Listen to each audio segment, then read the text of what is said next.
Most people only hear about Egypt, but what they call Egypt today is not the original name of the civilization. So when you think of pyramids, pharaohs, and ancient gods, you're thinking of a civilization whose story was renamed. The Greeks invaded the Nile Valley over 2,200 years after Kemet built the pyramids. They imposed their language, their perspective, and even changed the name from Kemet to Egypt. So what we are taught as Egypt erases the African civilization that existed long before the Greeks arrived. The land, the people, the knowledge, the systems, all African in origin.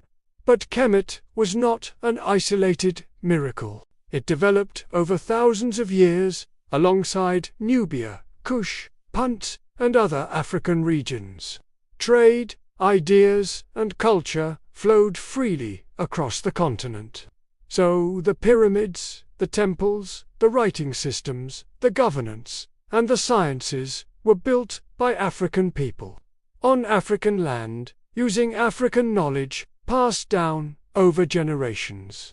But instead of teaching this continuity, history often frames Kemet as an anomaly, as if greatness could not emerge from Africa on its own. So people assume the accomplishments of Kemet must be mysterious, borrowed, or disconnected from its African roots. But Kemet was not separate from Africa.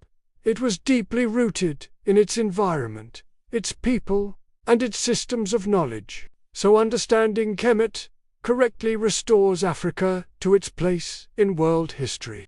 It shows a civilization built from continuity, skill, and intellect, not coincidence or luck.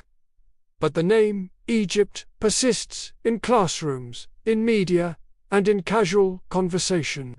So most people never connect those monumental achievements to the African people who made them. So when you shift your perspective and see the truth, everything changes. The Nile is no longer just a river. It is the lifeblood of African civilization. The pyramids are not just ancient monuments. They are expressions of African mastery.